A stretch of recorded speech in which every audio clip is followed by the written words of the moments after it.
नारद जी ने कहा, हे राजन, कार्तिक मास में व्रत करने वालों के नियमों को मैं संक्षेप में बतलाता हूँ, उसे आप सुनिए।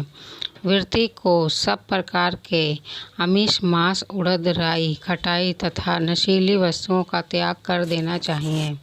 व्रती को दूसरे का अन्न ग्रहण नहीं करना चाहिए, किसी से द्वेष नहीं करना चाहिए और तीर्थ के अतिरिक्त अन्य कोई यात्रा नहीं करनी चाहिए। देवता, वेद, ब्राह्मण, गाय, व्रती, नारी, राजा तथा गुरुजनों की निंदा भी नहीं करनी चाहिए। व्रती को दाल, तिल, पकवान व दान किया हुआ भोजन ग्रहण नहीं करना चाहिए। किसी की चुगली या निंदा भी नहीं करनी चाहिए। किसी भी जीव का मांस नहीं छूना चाहिए। पान, कत्था, चूना, नींबू, मसूर, बासी तथा झूठे अन्न का भी प्रयोग नहीं करना चाहिए। गाय, बकरी तथा भैंस के अतिरिक्त अन्य किसी पशु का दूध नहीं पीना चाहिए। कांस्य के पात्र में रखा हुआ पंचगव्य, बहुत छोटे घड़े का पानी तथा केवल अपने लिए ही पका हुआ अन्न प्रयोग करना चाहिए।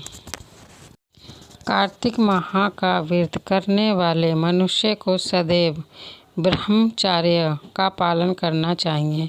उसे धरती पर सोना चाहिए और दिन के चौथे पहर में केवल एक बार पत्तल में भोजन करना चाहिए।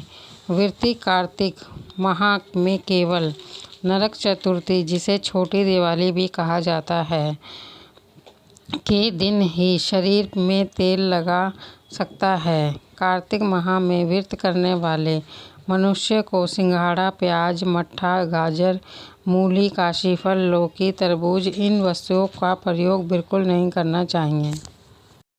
रजस्वला, चांडाल, पापी, म्लेच्छ, पतित, व्रतहीन, ब्रह्मद्रोही और नास्तिकों से बातचीत नहीं करनी चाहिए।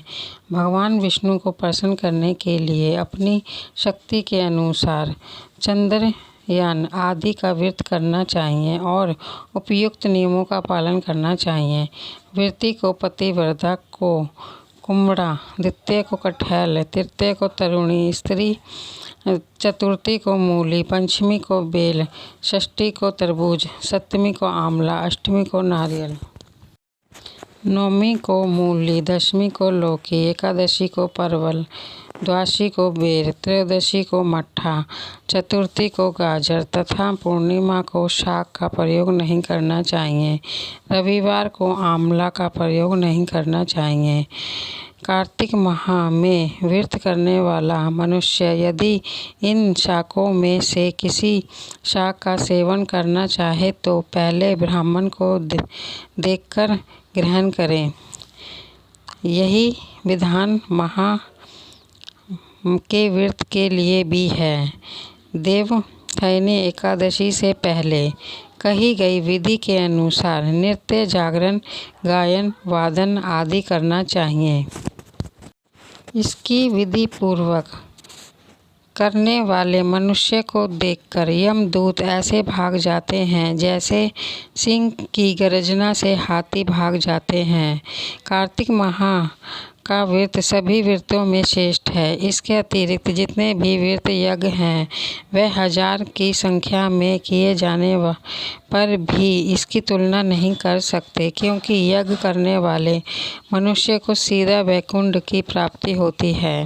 जिस प्रकार राजा की रक्षा कर उसके अंगरक्षक करते हैं, उसी प्रकार कार्तिक माह का व्रत करने वाले की रक्षा भगवान विष्णु की आज्ञा से इंद्रादि देवता करते हैं। व्रती मनुष्य जहाँ कहीं भी रहता है वहीं पर उसकी पूजा होती है, उसका यश फैलता है। उसके निवास स्थान पर भूत, पिशाच आदि कोई भी नहीं रह पाते। विधि पूर्वक कार्तिक माह का व्रत करने वाले मनुष्यों के पुण्यों का वर्णन करने में ब्रह्मा जी भी असमर्थ हैं।